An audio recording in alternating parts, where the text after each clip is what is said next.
So the idea here is to illustrate through literature and a few examples from my own research how we can use the nanostructure of serpentine minerals to try and better understand large-scale processes. So if you can switch the slide, please. As a scientist, we are really used to manipulate different scale, and this is a specificity for our community. So, for instance, if you're interested in ophiolite, you can look at geological map, as you can see on your left, and you can see that they are widespread. For instance, in the Western Alpes, and they are among other lithologies. Then you can go to the field, and here you will see other kind of heterogeneities. For instance, here you have a serpentinite, and you can see that they are cross-cut by these reddish veins, very, very small here, and that helps you to tell some things about your sample. So if you can switch the slide, please. Yeah. So below the macroscopic scale that we are all very used to, you can go to a higher resolution down to the microscopic scale. And this is a scale that we are all used to because the optical microscope, if you've got a good objective, can go down to 10 to the micrometer. But for certain material, and especially for serpentine, if you go down to the nanoscopic scale, you can have other type of information, other heterogeneities that can tell you something about the behavior of your material. And I'm going to try to illustrate that through a few examples. So if you can switch the slide, please. So there are lots of, now we have got a lot of tools that allow us to go to this very small scale, which is the nanometer and even below.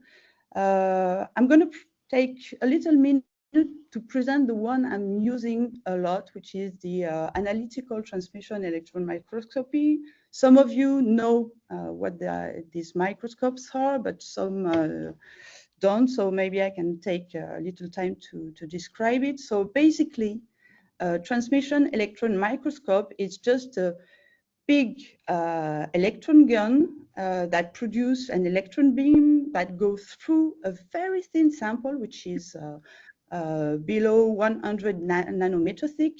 So the beam goes through the sample, reacts with it, and then you can do a lot of things. Then you can image your sample with a point-to-point resolution of 0.23 nanometers with this one. This one is at Marseille.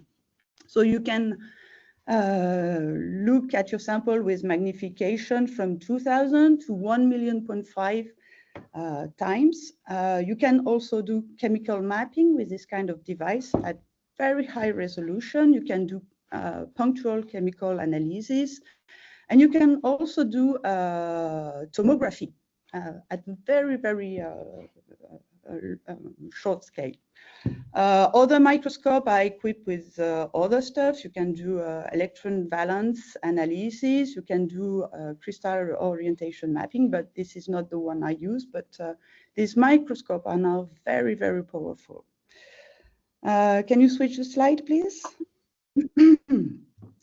So why are the nanoscopic scale relevant to look at serpentine?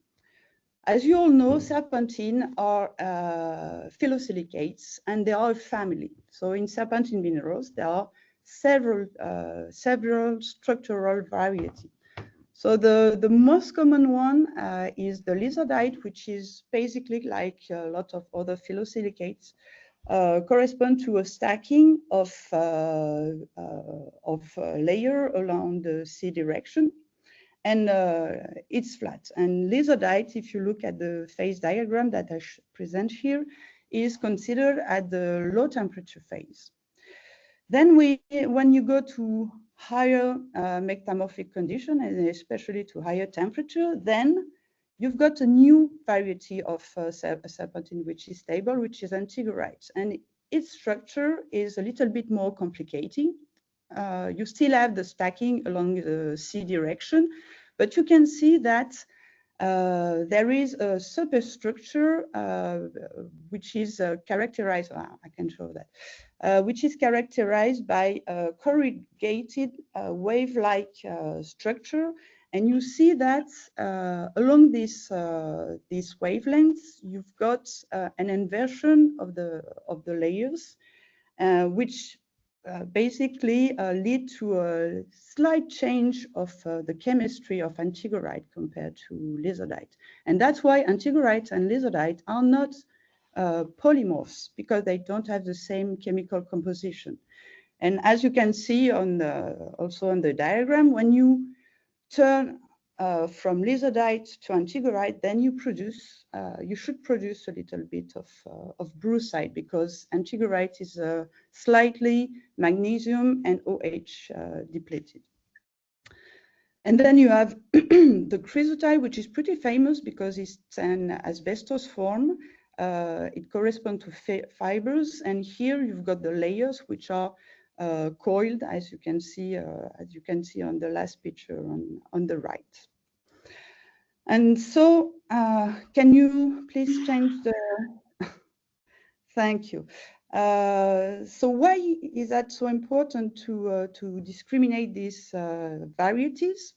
It's because they don't have the same structure, so they don't have the same properties, physical properties, chemical properties. So it's really important to be able to discriminate these serpentine varieties.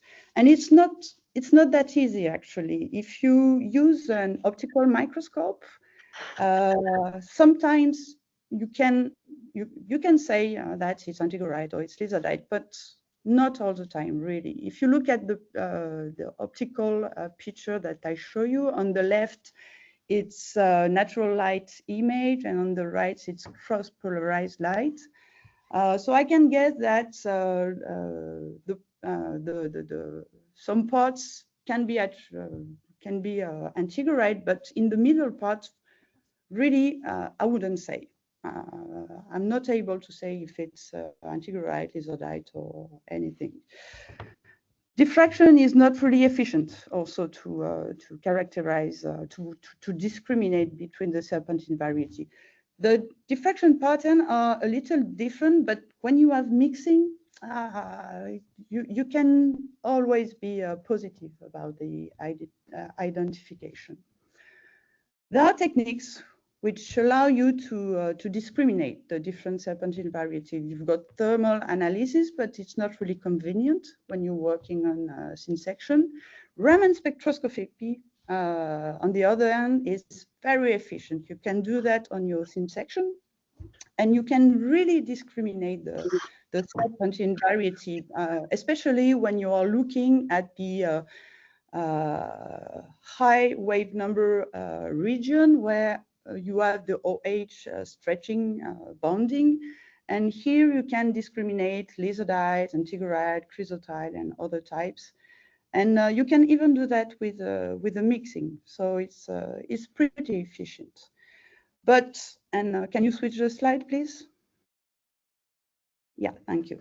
But the method that allows always very positive identification of the different structural varieties of serpentine is the TEM, the transmission electron microscope.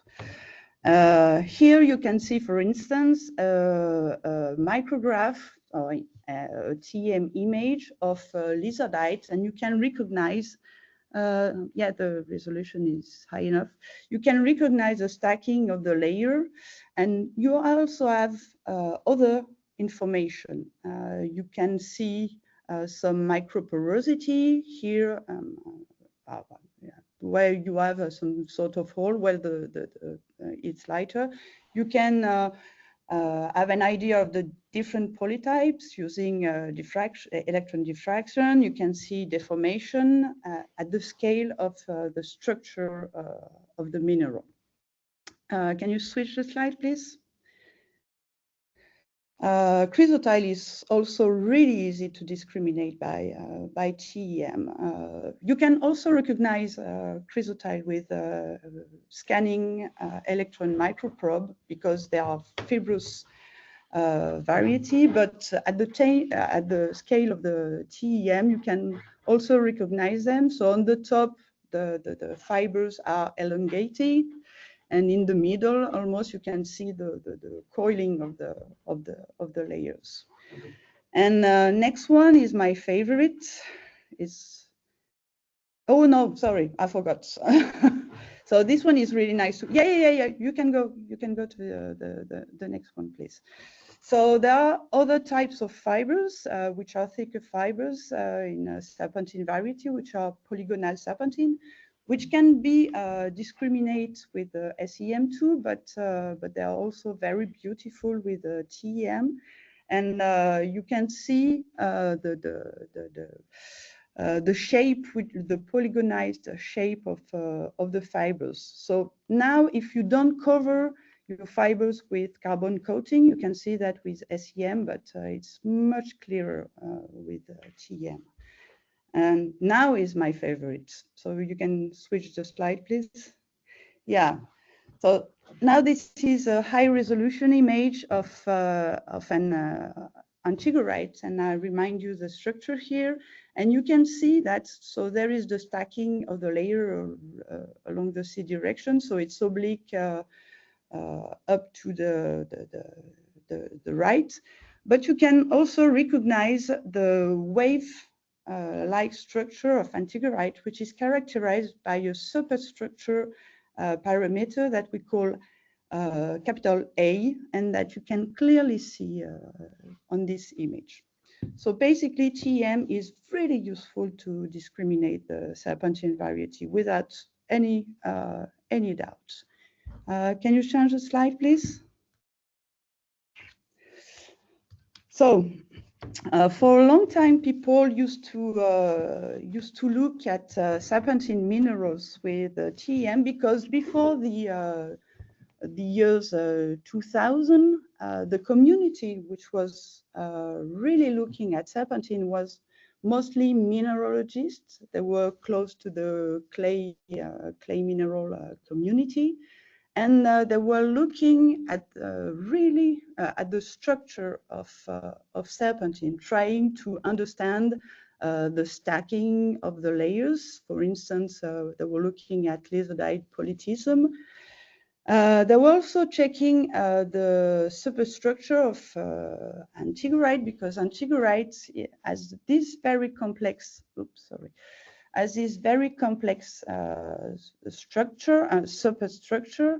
And so people like Weara was looking at, for instance, at TEM image, and he was modeling image, and he was checking the structure of antigorite this way, also with the help of single crystal diffraction, but that's another story.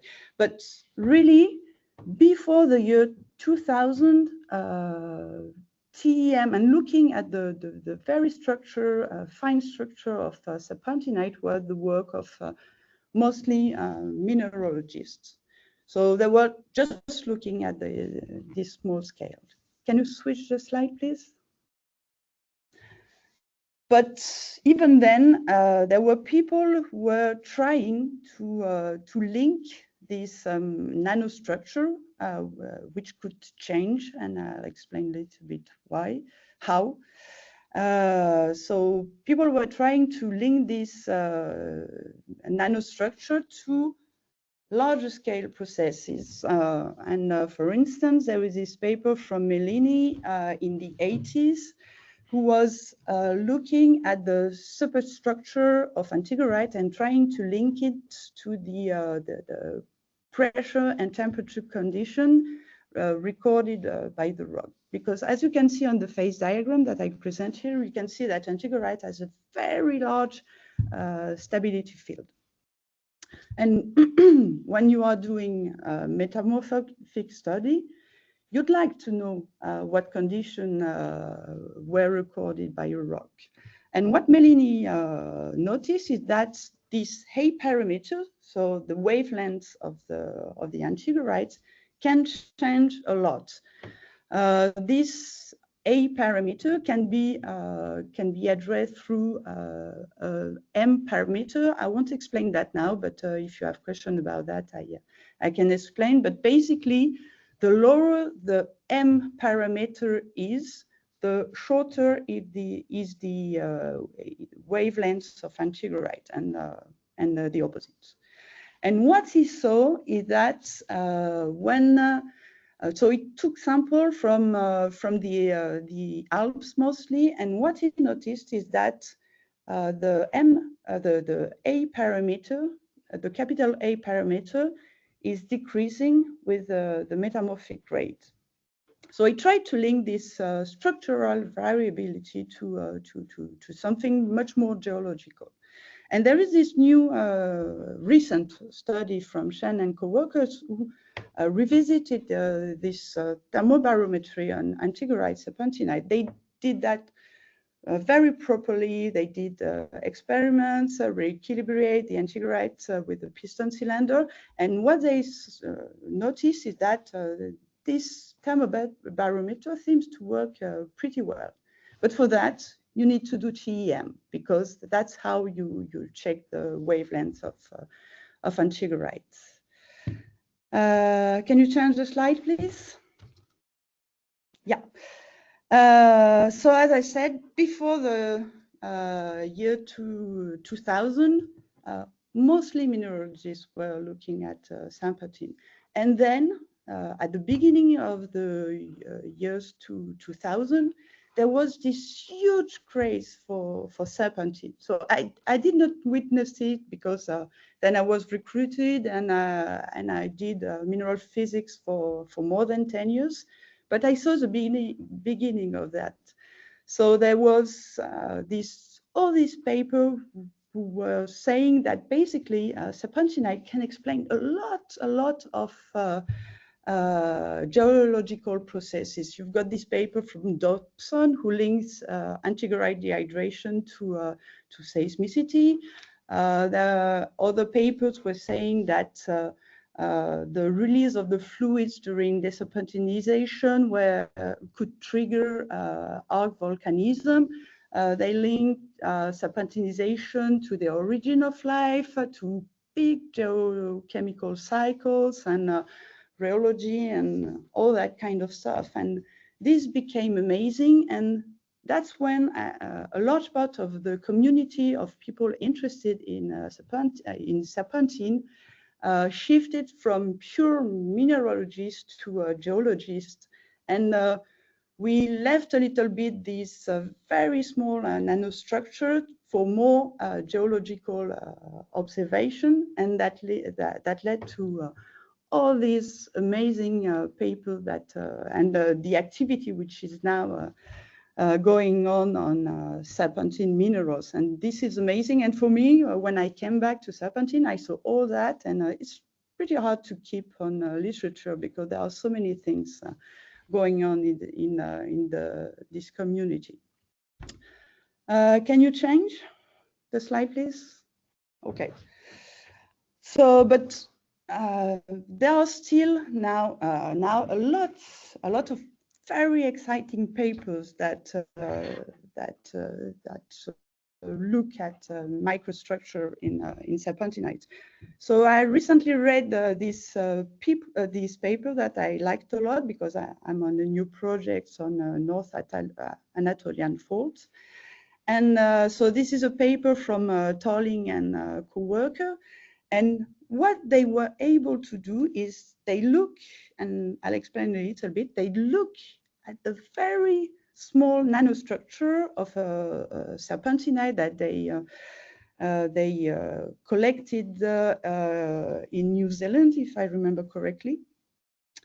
And they were able, from this nanostructure, to derive the magnitude of an earthquake, which is pretty amazing. So if you look at on the right part of the slide, at the top on the left, you see a thin section, And at the top of the scene section, you can see a rupture, what they interpret as a rupture surface, an earthquake.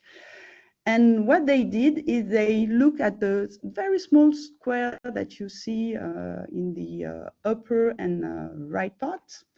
And on the right next to it, you can see a scanning electron microscope image, and they see that this close to the surface, you've got a magnetite layer, and in this magnetite layer, which is also represented just below, they found small inclusions of serpentine, and they look at the nanostructure in these inclusions. And what they notice is that if you are far away, so if you are at the bottom of this magnetite layer, you can see a classical serpentine with lizardite and chrysotite. And when you go upper, when you get closer to the rupture surface, they see that serpentine tends to amorphize. And then when you get even closer to the rupture surface, they saw a new phase appearing. So first talc, after olivine, which is a product of dehydration of serpentine. And then very close to the rupture surface, they see enstatite, which represent higher temperature. So from that, they assume that it's the record of an earthquake into this serpentinite. And they use modeling, and I won't explain that because I'm not sure I am able to, but from that, they have some kind of temperature gradient from the bottom of the magnetite layer up to the surface. They have this temperature gradient, this distance, and from that, they derive a magnitude for the earthquake. So is that too much? I don't know. But really, I find it really exciting to try and link this very small structure to something as large scale as an earthquake. So now I'm going to talk a little bit about my own research and how I use this nanostructure to try and understand a little bit better some geological processes. And you can change the slide, please. Yeah. So I'm going to give a couple of examples. So the first work I would like to describe is something that we did not so long ago with Benjamin Malvoisin here in Easter. And we were looking at the nanostructure of serpentinization product in Oman. So as you all know, serpentinization is a process that which corresponds to the hydration of a peridotite. As you can see, you've got this scene section image on the left. So you start with a nice peridotite. Here is mostly a dunite because there is more olivine in this one.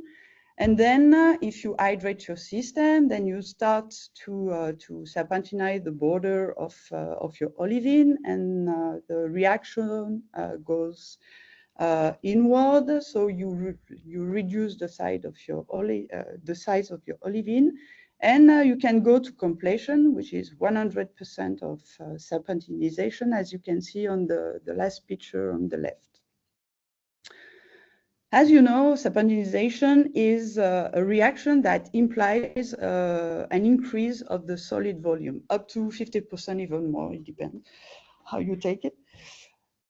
So what does it mean? It means that if you increase the solid volume, then at some point you will precipitate some material in the porosity, which allows the water to reach your olivine. And that's what you observe in a lot of experiments. You clog your system and then nothing happens. But in natural sample, we all see that serpentinization often goes to completion. That means that there are ways to keep a certain porosity that allow the fluids, the aqueous fluids, to reach the olivine. So there are lots of work about that, and I'm not saying we are inviting something, but we can see how this, the nanostructure can help us understand how this reaction is sustained. So how can we keep the fluids percolating in our system and keep the reaction going on? Can you switch, please? Okay. So what we did is we extracted FIB thin section, so basically a very small slice of matter at the interface between the olivine and the serpentine.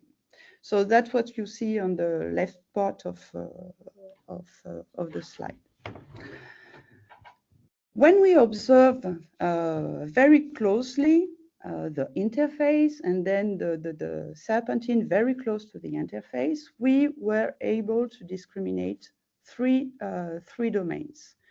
So the first one is the one that you see in the image on the right at the bottom, which is called CM for coating mixture. And in here, what you see is highly disordered, misorientated lizardite and brucite, a little bit of protoserpentine, but it's crystalline. And here in this disordered domain, you can see a little bit, a very small scale porosity that I can call nanoporosity. Then if you move a little bit further from this interface, then you find the classical serpentine. And there are two types of serpentine. First, and this is the most important one, is the columnar lizardite, which has been described a lot in literature. So here, the layers are stacking globally parallel to the surface of the olivine. So here you don't have so much porosity. But if you look, and that's the image A, so the columnar lizardite is on the right part of this image. But if you look on the left part of this image, you can see a disordered domain, like the one close to olivine. But this domain is also made of lizardites and brucite together. And as you can see on the C image here, in this disordered domain, which we call IM for interstitial mixture, you can also see this nanoporosity. So, and these two disordered domains are slightly different in terms of chemistry, as you can see on the maps on your left. So close to the olivine, the coating mixture has a composition which is close to olivine, while the interstitial mixture is more magnesium rich, meaning that there is a little bit more of brucite in this domain. Can you change, please? Yeah. So what we did after that is FIB nanotomography, which means that with the focus ion beam system, you can excavate some material, and at each step, you take a chemical image of your sample. And the result is what you see on the left. So you can see the olivine, which is the green part. Just above the olivine, there is this coating mixture that basically covers the olivine. And on the upper part, the red, like not filament, but the red structure represent the interstitial mixture. We did not represent here the lizardite, which is basically in between. The image on the on the left is correspond to the view of this system seen from above. It is represented by the red arrow that is on the left. And so basically what we see is that this interstitial mixture, how can I say that, is distributed in like a honeycomb structure, and it's represented. There is this schematic representation on the right, where you can see the columnar lizardites, which are extending above olivine, but in between this columnar lizardite, you've got this nanoporous mixture that can allow the water to percolate and reach the olivine, and then you reach the coating mixture, which is also nanoporous, and there you can still sustain your reaction. Okay, so I'm already a little bit late, so maybe I'll switch to rapidly to a last example. Can you switch the slide, please? Oh, no, the one before, please. So another way to use microstructure is to try and understand how antigerites deform in subduction zones. So depending on the community you are belonging to, you have different view of subduction zone. For geophysicists, and this is the image from the right from Ley and co-workers, you can see the subduction interface as an heterogeneous medium where the behavior is different. In some places it's stable, in other it's seismic, in other places it's sliding slowly and things like that. But you see heterogeneities. On the left, that's how us geologists, petrologists see this interface, and it can be seen as a mixture of several lithologies. Where you have a lot of serpentinite, of course, and you've got mafic rocks and you've got sediments. So both communities see that this is heterogeneous, but how can we link this observation? A good way is to look at a dynamic process such as deformation to try and understand how we can link these two images.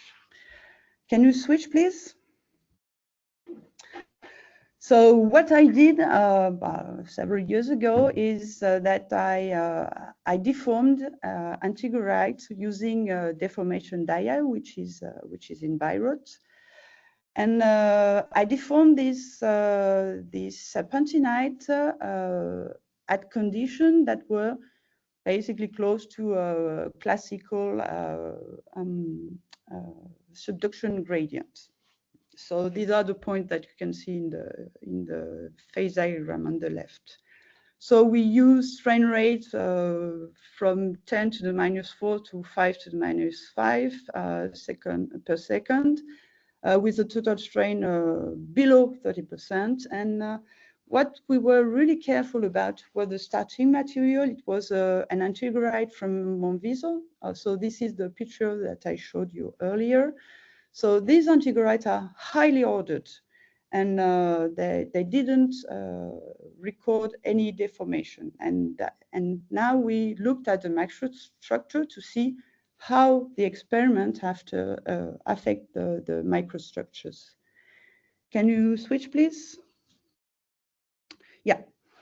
So in the whole sample, we did not see real evident textural change. So there was still this interlocking interpenetrative structures, and there was no preferred orientation in the system. So we did not, of course, reach obtain foliation because the strain was very low.